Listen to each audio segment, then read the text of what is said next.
to That's Good Parenting. I'm your host, Dori Durbin, children's book illustrator, book coach, and ghostwriter. Today, I'm joined by Eric Stevenson, a licensed counselor and the founder of Athletic Mind Performance.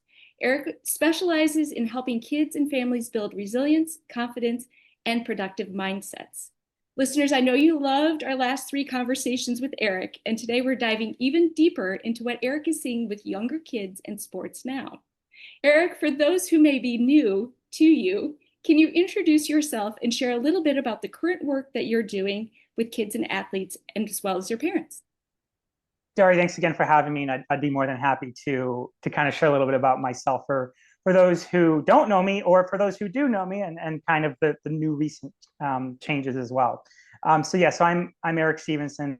I'm a clinical licensed therapist in the state of Illinois and in Florida. I'm also a certified mental performance consultant through the Association of Applied Sports Psychology. So what all of that terminology and technicality means essentially is I work at the intersection of mental health and performance, all the way from working with professional and college athletes to high school, middle school, and even younger athletes and their parents, because as you and I have talked about, that's kind of where it really all starts, right from an early on set and age. So for the last 5 years or so, I was working for a private practice outside Chicago, working with a lot on mental health, and just recently, and very excited, so I opened up my own practice, as you mentioned, Athletic Mind Performance, just about 3 or 4 months ago. And really my goal and sort of my motivation is to help young athletes and their families sort of have a healthier relationship with sports, with the strong and powerful emotions that come with sports. At the end of the day, I want my clients to live happier and healthier lives. And of course, it doesn't hurt if they perform a little better along the way and kind of see some changes, because confidence and self-esteem and the willingness to fail and take chances and grow is really, really what it all comes down to, beyond, skills. That's so exciting. I love that you're working with some of the younger kids now too, because we were just talking recently about how the mindsets of kids set so early, like 3 to 7 year olds, and that parents and coaches are really like the primary architects of creating their lifelong mindsets, which is a little scary. So what new patterns in younger kids are you seeing now that parents should know about? Yeah, so, sort of these new patterns that I'm seeing, and I'm sure they've been happening, but we're seeing them happen in sort of greater and stronger doses now. And I'll relate these back to, again, the mindsets that you talked about. Our younger kids, let's start here. We used to see very young kids, like we're going to say the 6, 7, 8-year-olds, right? They're kind of getting into sports more seriously, really be these like curious tinkerers, right? Like play different sports and make up games and, just make up rules on the spot and really kind of figure it out, right? And we as parents and coaches sort of let that stuff happen. And that was really important kind of for their growth and development. Steve Magnuson, he's, I would definitely recommend anybody to look up his books. He talks a lot about like our current trajectory of society, especially in sports. Talks about how we've tried to like professionalize youth sports, right? To say, well, no more pickup basketball down at the park. Get on a team, get an expensive uniform, go travel, have 3 coaches, go to their camps. And it looks like from the outside, it looks so nice and clean and neat. But it's really demoralizing the skills psychologically and technically that kids need to develop. So because we've professionalized sports, let's say from an early age, well, the mind and the psychology of these kids follows, right? So if we're emphasizing as parents and coaches, this is important, like we're playing for a world championship at 8U, and you have expensive uniforms, expensive coaches. Well, these kids are aware to say, oh wow, like this means a lot. So what's happening is we're mostly unconsciously, unknowingly so, developing these athletes to have fixed mindsets. Stress is debilitating mindsets, fearful mindsets. And what comes with these, in terms of your original question, the trends, is we're seeing kids give up at an earlier and earlier age. We're seeing kids make excuses about why they didn't perform well, and then continuously we're seeing kids meet or approach sports with a lot of anxiety, right? So the giving up is if they believe they're good or they're told they're good or they're on this team, and then all of a sudden that identity gets challenged because it's like, oh, you didn't have a good game, or they like to just get away from it. Like, I'm just going to give up. Like, I'm not good at this anyways, or I'm better at something else. Like, I would rather do this. So the resiliency and the grit to kind of keep going, and what I was saying earlier, to figure it out, is pretty low. And there's a lot of excuses where it's like, oh, it's, my, this is hurting me, or the coach did the wrong thing, or my teammate messed up. And it's not that they're bad kids or like, oh, this kid is just making excuses. It's what we're seeing as a byproduct of a human trying to protect their identity. And kids don't really know how to do that effectively, or they shouldn't be doing that. But what they do is they resort to, here's one I'll add, is cheating. Kids are, whether it's in school or whether they find a way in sports, is they lie about their score. I went to a junior golf tournament and I blatantly watched kids cheat, multiple of them. And I'm saying, wait a minute, what are we teaching here? And our instinct is to go, oh, this kid's a bad kid. He's lying, he's cheating. No. This is a byproduct of them trying to appease mom or dad or coach, or the pressure that they have on themselves. And so they're willing to, like, inherently they know they shouldn't cheat, right? But they're willing to bypass morals and values at the expense of their identity and their confidence, to say, oh, well, like, if I didn't play well, it's because of this or that. So excuses. Or they give up. I don't even want to try anyways. Or if they meet it with such anxiety and they can't get out and they think it's going to go badly, they'll find a way to kind of cheat the system. So unfortunately, I wish I didn't say that 6, 7, 8-year-olds are cheating, making excuses, and giving up. But that's unfortunately the state that youth sports is headed. It's interesting because you think that at that age it would still be so new and fun, and we're, as parents, we're probably inadvertently putting pressure on them, even by saying things that are powerfully praiseful, like, oh, you guys are awesome and this is great. And so you've got me wondering, okay, if we're in a situation where we want to praise their efforts, to encourage them, how do we do that in a way that doesn't cause more issues for them? And I know we had talked about a 3-tiered level. So for instance, what could we say, what would be a good thing to say, what's a better thing, or maybe what's the best thing for us to say? Yeah, in terms of praising the performance, yes. So a simple way I like to say this is kind of like the Goldilocks. I think everybody knows, like, the Goldilocks, right? So we'll call it the Goldilocks effect, which is, there's too hot, there's too cold, and there seems to be just right. And I'd say, okay, too cold, like, we'll say that's like the bad one. I think a majority, and I hope a majority of parents aren't doing this, where we're sort of, criticizing our children, or saying like, what are you doing out there? Or like, that wasn't done well, or like, it's not what we've been working on. Right. There's a lot of just really negative feedback that, of course, is going to kind of demoralize the kid's confidence and motivation to play the sport. But sort of where parents unintentionally go wrong, and I think wrong is a strong word, but let's say not as productive is probably a better word there, is more the too hot praise, which is a lot of positive reinforcement of saying, like, you did so well out there, or, it's, you're so great at this, and you're just, you make it look so easy. Really just, again, trying to build the confidence and motivation in children. But what it's actually doing is in the end, it's undermining their confidence to perform in really difficult situations later in life. Because if they think that they're a star, if they think that they're a champion, if they think that they're just gifted, because that sounds, you're so smart, you're so talented. There's going to be a time in their life where they're not going to feel that way, where somebody's going to be as good as them, or a situation is going to create massive adversity. And if they can't succeed in it, at least not right away, they go, well, I must not be that smart if I can't figure this out. I guess I'm not that talented, or I guess I'm not that gifted if I can't do this.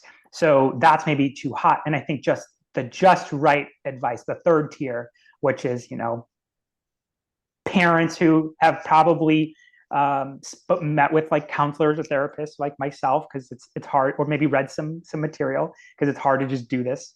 That third tier is what I call productive feedback, right? So productive feedback is really reinforcing productive mindsets, such as growth mindset, stress is enhancing mindset, abundance mindset, which would look like, okay, hey, like, I know you're feeling nervous. Nerves can feel uncomfortable, but you know what? They can also make us move faster. They can make us focus harder, and they can make us perform better, right? So you didn't say, oh, you know what? Don't be nervous out there, right? You'll be okay. Too right? Again, too cold, right? Too hot.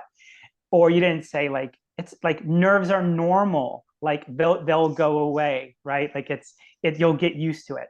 Again, we're on the right track. We're hotter, we're warmer, but by saying they'll go away or don't worry about them, you're kind of also reinforcing that, yeah, I know they're not that great. Like I don't like them either. But if you're like, oh wow, like nerves, like yeah, uncomfortable, man, it can really do incredible things for us. You're developing again and again and again, you're developing this mindset that stress is enhancing. So then when the child does meet a moment where there's going to be stress, something that's hard, they're more likely to meet it with less anxiety. They're going to meet it with more grit and resilience. And they're going to probably perform much better at that stressor as well, simply because of the mindset that they're taking on. And that mindset needs to originally be reinforced by mom and dad and coaches as well. Yeah, I like how you weren't downplaying the situation, because I'm one of those parents. I'm one of those parents that would have said, "Oh, it's normal to be nervous. As soon as you get in the water, it'll go away." Mm-hmm. Whereas I like how you are addressing what's happening to them in a biochemical way. It's not just your stomach. It's the whole body is getting charged up to react to something, and to do potentially, if you can harness that, to do a lot with that extra energy, right? Yeah. And I think that's something that as parents, we don't think about the chemistry of the body and what it's doing to our brains and our bodies. Correct. So, yeah. Yeah. So, I know you were mentioning on the chemistry, and that's, I think, the fascinating piece is our mindsets kind of set the foundation of what neurochemical interactions are going to take place in our brain. And it's really fascinating that if we have a stress is debilitating mindset, like this is going to make me perform worse, or like I don't like this feeling, we're going to see the brain sort of secrete more cortisol, more of that stress hormone. And versus if we actually take on a mindset of stress is, while maybe weird to feel, it's something that means that I'm growing, means that I'm in a moment that's where I want to be, means that I can potentially, perform better. We don't see the secretion of cortisol. You'll actually see better neurochemicals like adrenaline and dopamine, which is great and leads to better focus and a lot less stress. And so these mindsets are not just kind of sort of it's very, I just take on this mindset. It's kind of hippie mindfulness kind of thing. It's like, no, these mindsets actually leading to the neurochemical changes in our physiology and our neurology, which is really fascinating. Wow. And the cortisol, what does that do to the body, like from a performance standpoint? Yeah, so when the stress hormone is sort of induced, it's creating this sense that like, okay, there's action needs to take place, or something needs to take place, which is not like, sometimes it's good, right? It gets us going, like it gets us to get things done at work. It gets us to, get productive around the house, right? but why it's not great in performance per se is because it leads to a lot of like cognitive functioning, so a lot of thinking, a lot of brainwave increasing, which is not necessarily where we want to perform. Performance at the highest level happens in the present moment, right? When we're focused on what is the task in front of me. And cortisol is going to kind of move us to this place where, okay, what's coming next? How do I prepare for this? What am I supposed to do? How do I get this done? When you start thinking off time about the past or the future, you're going to enjoy that experience less. And your brain body connection, like there is no muscle memory, it's neural memory. Your brain tells your body what to do. But if that brain has a bunch of chemicals in it that are stressing it out, those messages to the body are not going to be very clear. Even as a very minor college athlete I was, I think in those moments, I thought that it was better to be thinking than it was just to be doing. So that's a really interesting shift. Yeah. Okay, let me challenge you with this one. So as a children's book illustrator and coach, I kid-size experts content into fun, engaging stories, right? Mm-hmm. But you also teach through story structure. So the problems, the struggles, the resolutions. So what's a story or metaphor that you've used with younger kids that turns "I can't" into an "I'll try"? Yeah, I really like that. That's a really good question. Because I think, again, my first question is, my first curiosity as a therapist and counselors would be like, where is this "I can't" come from, right? Where is this resistance coming from? Right. And again, probably tied back to a mindset where they're in this fixed mindset that if I can't, then I never will. Right. And, if this doesn't come easy to me, or if I don't find success right away, then it's just not for me. Right. How many of us, struggled in our first math or Spanish class and we're just like, oh, it's not for me. And it's like, did you put deep, diligent effort into it for 2 to 5 years? No. Right. So like you don't really know, right? If it's for you, it's we sort of take the first bit of information we get and then create this long-standing narrative of whether it is for us or it isn't. But it's just way more complex than that. Right. So it's normal for kids to come for me to work with kids and sort of be like, I don't know, I can't really do this. So in terms of stories, I always have a few different stories that are fun that kind of give like this metaphor idea, which is which are good. And let's see if I have one, a very common one in the field of sports psychology. It's about I don't know that you can use different names and stuff like that, but there's this. It's kind of like almost Greek mythology sort of kind of story, and you can shape it with different characters, different objects. You can create it however you can relate it to that child if they like certain characters or things. But we're going to do very basic, right? We're going to do a boulder and a man. So, right, where this boulder blocks the road, and the man is he's trying to the only way to the other side is through it, right? So every day he comes and he chisels it away and he chisels it away and he chisels it away, and he feels like, okay, I can't, like it's just too hard for me, right? And every day he is reminded that he can't, like he's too weak, it's too hard, it's not going to happen, and then someone comes by, sees a hammer on the side of the road, sees the sledgehammer on the side of the road, and they take one swing at the boulder and it breaks and shatters into pieces and the road is clear, right? So then the question becomes, and I asked the client, well, was this Zeus or was this like some mythical specimen that just hit this rock and it crumbled? Well, no, right? Like, okay, well, why did this boulder crumble, right?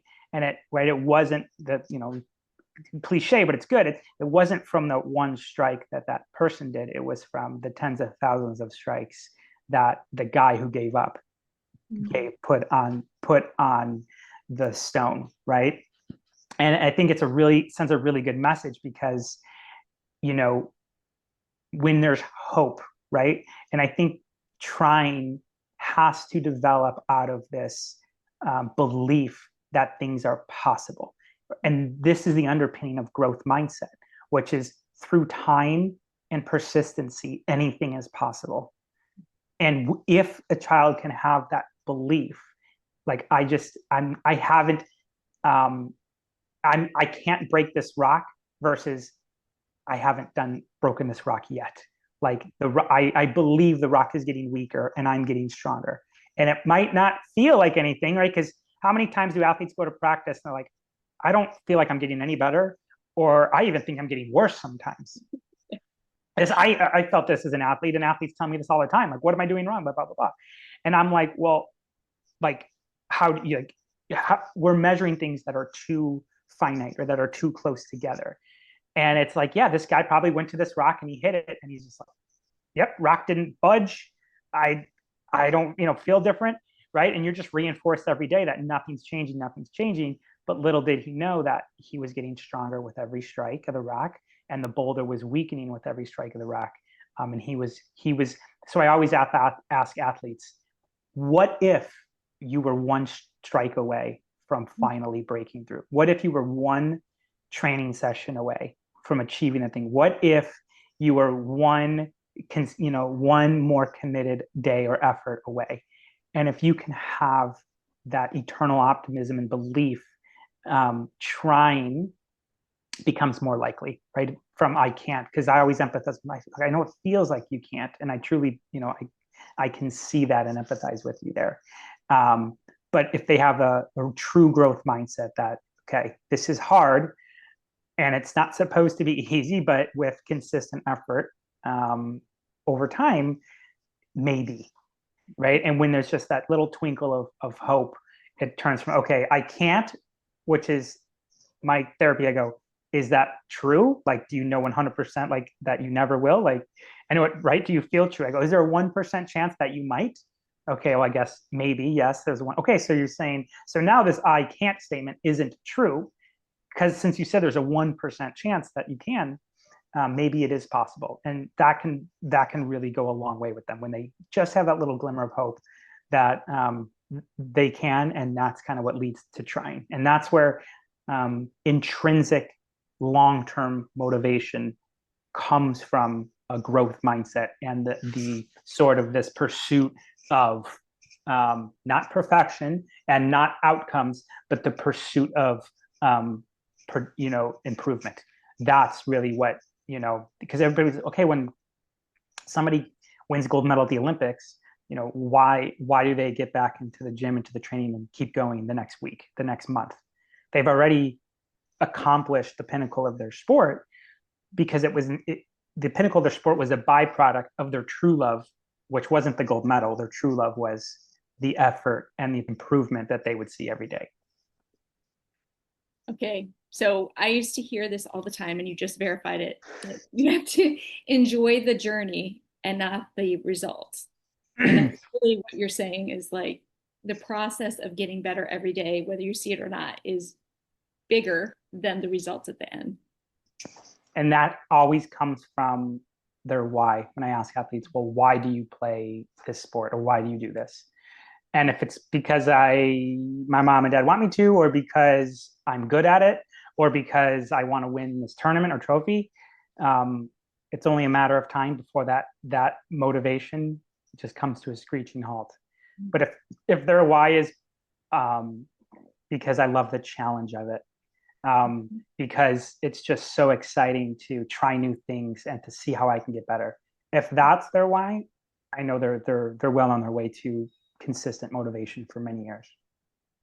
I almost get chills when you're talking about one more strike. If they're one more strike away from having a breakthrough, that is like huge, because I think there's so many times when they do, like you said, people quit and they're just literally inches from having success. Yeah, and they might be an inch away, they might be a mile away, but the thing is, my guess is, do you want to regret not doing it, or do you want to live your life regretting not knowing if you could do it? And there's only one way to truly know.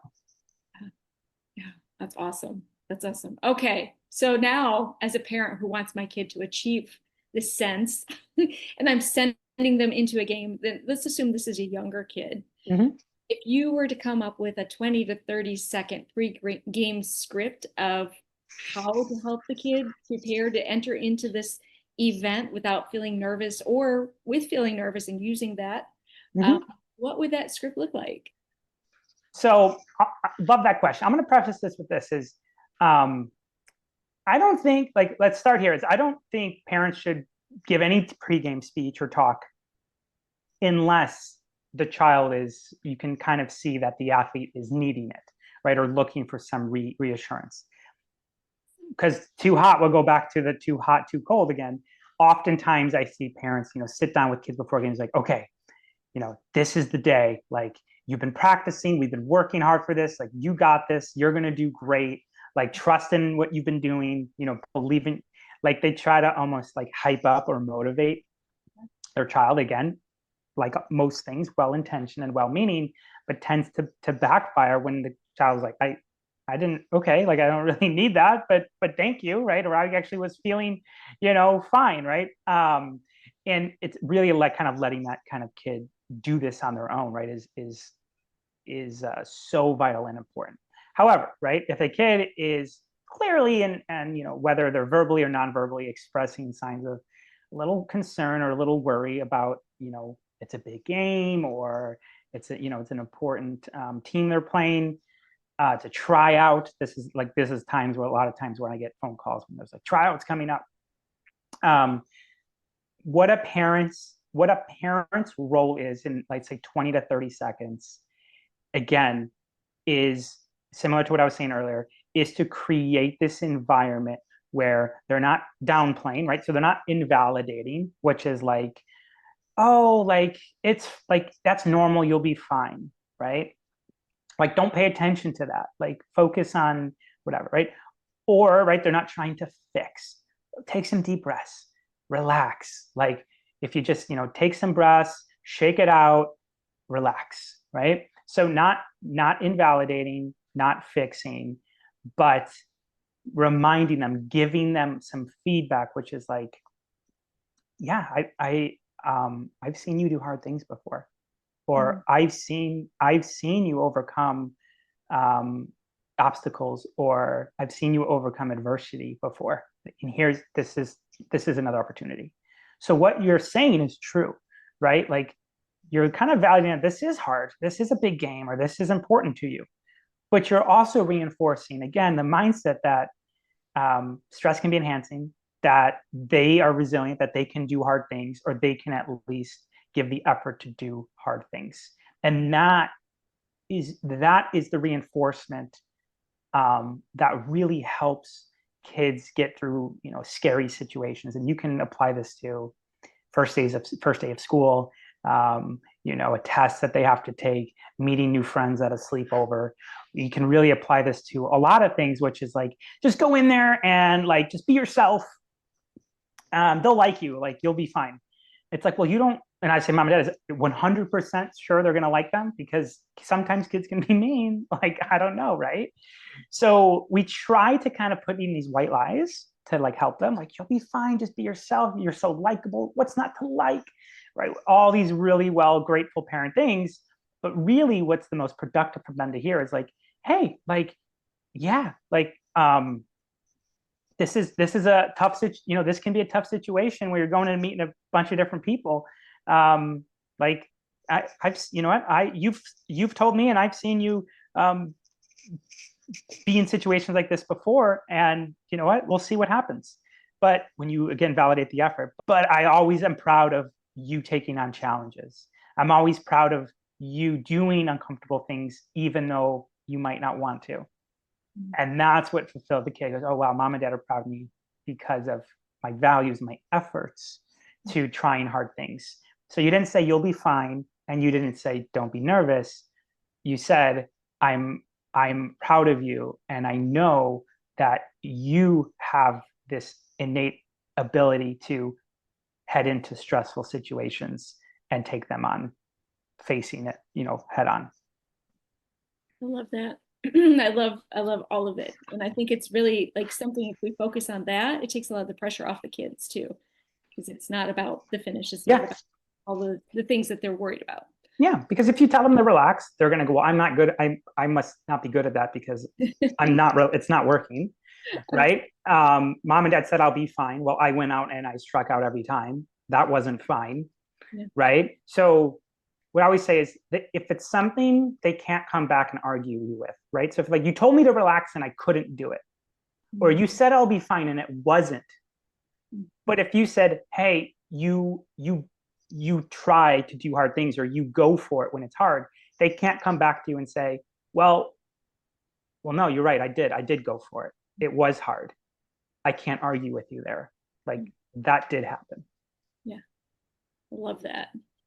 Okay, so let's say they actually had a great experience and they did so well. And as a parent, and I've done this myself, you're proud and you want to put it out there on social media and you want to tell the whole world about it and boast about their trophies and their successes. But does that cause additional anxiety and perfectionism? And if so, are there any boundaries that you would follow to kind of reduce that pressure and just let the kids enjoy their success? Um, yes, right. I think, in today's world is more accessible and, we can share things to the whole world, right? And a lot of parents are very proud, as they should be, of their children and their accomplishments. And, we'll tend to post it all over social media. And then I'm not saying that's necessarily wrong. It just, right, it depends on how much like the kid is involved in that actual process per se. But again, the question that I'm always going to frame is, well, how is this serving their mindset for the future, right? Where it's like, wow, mom and dad didn't post me this week because I had a really bad week. We didn't win any medals. We haven't won medals for a month, and I haven't been on Instagram for a month, right? So it's like, cool, it's great and all as the medals are coming. Look at how cool I am. Look at these medals my kids winning. Look at their trophies. I'm sorry, they don't give out medals and trophies every weekend in Major League Baseball, right? Or in the NFL. Like you got one game in the end of February, in the middle of February, and that's the Super Bowl, right? So it's like the higher up we get on the learning curve, the less rewards you're going to get. That's just a fact, right? The less sort of, or the less likely it is to achieve an award, right? So well, what's going to happen, right? Where it's like mom and dad aren't posting me as much, and there's definitely some limitations there. And if they are posting you, well, what are we reinforcing as parents? Which is like my child's value and worth and their self-esteem is built off their success. That I'm happy or proud when they're successful. Now, right now comes, I'm sure what you're thinking, what most parents listening are thinking is like, well, how do I feel proud of my child, right? And like want to show them off without infecting is the word I guess we'll use, infecting sort of this negative kind of results mindset, right? Because that's really what we're doing is you're really enforcing. So if we're going to be creative, I might say, all right, post your kid's medal, but be very careful with the comment that you put under it, right? Like Timmy won his tournament this weekend, went 15-0. Okay, again, we'll be more verb and effort based to say Timmy's hard work and consistency through all the ups and downs are starting to bear the fruit of the labor. Good things can happen when he and the team maybe do these things consistently, right? So it's kind of like you're still showing your kid, you're still kind of proud of your kid and showing that support as a parent, but you're also reinforcing what it took to achieve this accomplishment. But if you say they were undefeated or this, what you're reinforcing is that they're just good or gifted or talented or whatever, which is not going to be the case forever, right? But if you can say like, look what can happen, here's Timmy's medals. Look what can happen when, he's, committed through all the hard practices and, sticks to stuff that's not easy. Whatever you want to say, like specifically to the child is going to be really helpful. So I think that's a fair balance. I mean, so up to me, I'd say probably no no posting at all about, like rewards, right? Because I want Yeah. to stay clear of like results based stuff. And there's still ways. And I think parents like, well, if my kid wins and I don't like here, let's ask you this, right? You and I were athletes before social media. Yeah. Did you not feel loved or happy because it wasn't posted on Facebook or Instagram? No, I knew. Yeah, I probably would have been more embarrassed if they had done it at Yeah. the time. Yeah. Like if I hit 2 home runs in a baseball game and then I went in the car with my dad and my dad was like, you have to go home and do all these chores. I would still be thrilled. I'd still be happy. Like, right. It's like, I'm still happy. Like you have that inner fulfillment from the accomplishment. Kids don't need that extra reinforcement. It's like if your kid had a great game, they know they had a great game. They don't need this reinforcement of like, wow, what an amazing game. Let's go get ice cream. Let's go post about it on social media. Let's go do this, and this. Like you're not um, um, excluding that emotion if you don't talk about it. Like you don't need, well, if my kid had a great game and we get in the car and I don't say anything about the game, I'm a bad parent. You're really not. What you're actually doing is you're showing that your outcomes are not what's valuable to mom and dad, are not what's meaningful to us, right? But if your kid has a great game, but they picked up a kid who fell, that's what you're reinforcing to say, like, because they know they had a great game, and you could be like, "Hey, dude, like it was really cool, to see you pick up, your teammate, when they were down. Like, we're really proud of you for being such a good teammate. Not that was awesome, like how many points you scored, or like that was so cool, like this play you made, right? It's I love watching you play and then reinforcing that stuff that they did, not the outcome that happened. So I guess to kind of boil it down would be, if you're going to praise your child, like be very careful with the terms you use. Stay away from like these sort of nouns of like stars, and adjectives, and stick more to verb stuff like that. Like their persistency, their hard work, their effort, their resilience led them to this opportunity to get XYZ award. And then car rides back, again, if they're having a great game, you don't need to reinforce it. You don't need to acknowledge how great it was. And actually, what I tell coaches is, especially like high school and college kids, say really good performances are the perfect time for you to really get on them about things that they didn't do great in the game, right? To say like, because if they had a great game, they're feeling good. If a kid is feeling good, they're going to be more receptive to taking in information, right? To say, hey man, I know you had a great game. Hey, great job, but like, I think we need to do a little bit better job of sticking to the fundamentals here. Or I think, I'd really like to see you. And they're like, yeah, you're right. Okay, I could probably do that, because they're happy, right? And vice versa, when they're sort of if they're in a post game where they did not perform well, that is the worst time to say, what were you doing over there in the second quarter? Or like, what is your coach thinking? Or like, why does this keep happening? Bad performances equals emotional support from mom and dad. Good performances equals corrective feedback if necessary. Because in a bad performance, they're not willing or ready to receive any sort of constructive feedback, right? They kind of need that support from you. Yeah.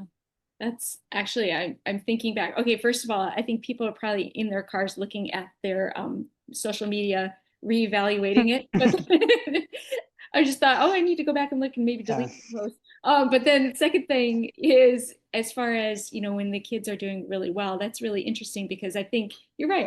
Our natural inclining is to be like, you are amazing. That was fantastic. You're such a star. And like, like Mm-hmm. really enhance what they already innately know, Yeah. versus saying, hey, you could have kept your head down a little bit and that last part would have been a little easier for you, or whatever. Yeah. Yeah. Because we're just reinforcing the brain to go, wow, when good results happen, I get good things from it. What we're doing is we're creating the foundation for a transactional relationship with the sport. Wow, look at how happy mom and dad are. And we went to my favorite restaurant, and the music was loud in the car, and I got to go to my friend's house that night. So the brain's going, okay, well, next game, you better, like, if you want that to happen again, we need to create these results again. And then the second the brain starts to emphasize results and outcomes, here you go: performance anxiety, anger, trying too hard, overthinking, fill in the blank. But if your kid has a great game and you just kind of acknowledge maybe like non-performance based behaviors, like, again, like, hey, I really liked how you kept your composure in that one error you made. I really like how you helped your teammate, or I really like that you were communicating with your coaches after that play. If you get more like non-performance based reinforcement, well, then your kids are going to go, oh, like, mom and dad don't change the way they act with me no matter how I perform. Therefore, they're reinforcing the idea that performance is not predicated on their love or happiness of me, and it's not transactional. What they really care about is my choices, my efforts, and my actions. And that's it. Like, you can give your kids a ton of praise after a bad performance, right? They can perform terribly, but you might be like, gosh, like, it wasn't going the way you wanted out there, but man, it was so fun to see how you just kept getting back in there and fighting and getting aggressive. Like, that's so hard to do. And like, I don't know where you learned that, but I'm so impressed how you just kept digging your feet in. It doesn't matter the performance. And vice versa, they might have a great game and you might say, hey, you know what? I'm a little disappointed in how you showboated after that second goal. Like, that's, I'm the great goal and all, but it's not kind of what I like to see. And, I hope we're going to be better than that in the future. So, like, the car ride home should not be determined on outcomes at all. How talkative or not talkative, or what kind of reinforcement we're giving. The car ride home, if there's any talking, should be only about their choices, action, and efforts that they show during the game. And now you're reinforcing it over and over and over again. Kids lucky enough maybe to get to college sports, well, now their foundation is built on efforts, composure, actions, choices, which are going to put them through those difficult times of going, wow, everybody here is good. Wow, this is really hard. These workouts are hard. This is challenging. And that's what's going to hopefully get them through a lot of that adversity. I love that. That's such good advice. And it takes out that whole desire to say, oh, you're a superstar, to your effort, your tenacity, your grittiness. Mm-hmm. Awesome. I love that, Eric. That's perfect. Okay, so I hate to say it, but we're almost out of time. So before Sure. our very last question, I want our listeners to know where they can find you and get more information about your work. Yeah, I'm on Instagram at Athletic Mind Performance. My website is athleticmindperformance.com. I think if you go to my website, you'll see I have a breakdown of kind of what sessions with me might look like. And then Instagram, I'm always like, hey, if you want to work with me and you're not sure, or you want more questions, go to my Instagram. You'll see videos of me, right? You'll see kind of my theories on things, my takes, my parent tips. That's a really good place to, like, you'll get to know a version of me, if you will, if you go to the Instagram. And I always, reinforce to people, like, there's like this podcast, there's a lot of good questions. And I say, parents, if you have questions, hey, is this right for my kid? Could this be helpful only for me as a mom or a dad? I'm a coach. I don't have a kid, or I don't, I just want to know how to be better. Yes, ask these questions. Shoot me a DM on Instagram, or an email that you could find on my website as well, and I'd be more than happy to answer for them as well. Awesome. And I'm assuming athletes could ask you questions as well. Oh, absolutely. Yes. Yep. Every athlete that I work with, I'm like, if they're old enough and if I feel like it's good, it's say, hey, you got to follow me on Instagram. Not that I need more followers. I have plenty of followers, but that the stuff that we're talking about in sessions, like you might find a video or clip that I might post that sort of reinforces this or gives you a new perspective way to look at it, which can be really helpful for them as well. Yep. So athletes, it's definitely meant for athletes as well. Love it. Okay, so you ready for our last question, Eric? I hope so. So I'd love to encourage our listeners who might be feeling like a little bit overwhelmed by what they should be doing versus what they have been doing. So you often remind families that change happens through small, consistent changes. So for the parent who might be rethinking their comments from last night, right now, what's one small shift they could try this week to help their child build more of a bulletproof growth mindset? Yeah. I always say, because this is hard, right? I'm the expert, finger quotations. And I practice this and I listen, I read about this, all this stuff, and I get it. I'm on the team with parents to say, it's great when you listen to this on a podcast and, in theory it's awesome, but how do we do this in real time, right? How do I, apply this stuff in real time? How do I remember to do this? Things are so busy, fill in the blank. So I always say, you got to really start easy. So two things I have is find one opportunity during the day to reinforce a behavior, a choice, or an effort that your child had with a verb, right? And again, that can be in school, that can be in sports, that can be in anything else, right? Just one. See if you can do it, one time, right? To say, hey, I know you wanted to hang out with your friends, but I really thought it was really good to see you sit through the hard homework, or give out, be patient with the schoolwork that you had to do tonight. So it's so small, but it's so, in the long term, when it happens day after day after day, it's so powerful over time. And at night, what I might say, set a reminder on your phone or have a little notepad next to the bed. This is where the mindfulness of the parent comes into play to say, okay, did I say this verb to them? Did I reinforce them? And if I did or didn't, let's say if I didn't, well, where was an opportunity today that I could have done that? Right. And I think just doing one of each, just say, okay, where was one where I reinforced like, sort of like a label, like, oh, like you're so smart, or you're talented, or there's even negative labels, right? Like you're just a hardhead, right? You're just like, yeah, you hear the bad ones too, right? You're stubborn, right?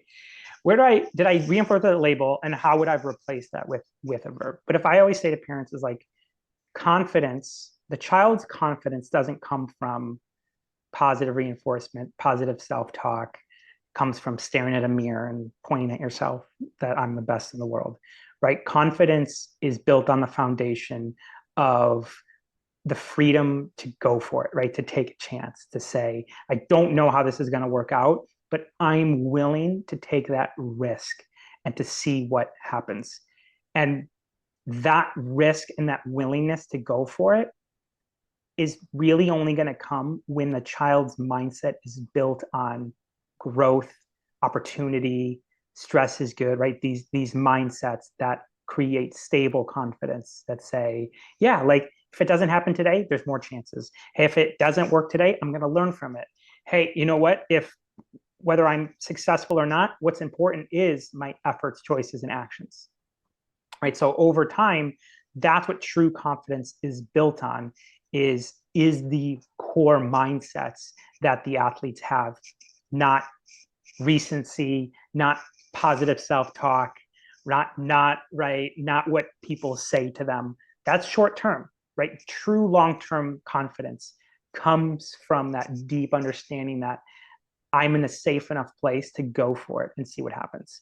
And the only way they're going to feel safe is if mom and dad and coaches, et cetera, continuously reinforce how awesome they are. That's like a label, but how great they are because of the choices and actions that they make, right? And that's going to go long term. So it's a simple thing in terms of it's one thing a day, but of course it's not as easy in application. It takes some time for parents to get good at it, right? They might say, oh, I did it twice this week, But then after a month or two, you're like, yeah, I was able to do it every day. I found something to, and it can be even like really small stuff, right? Because they don't have games every day, they don't have practices every day.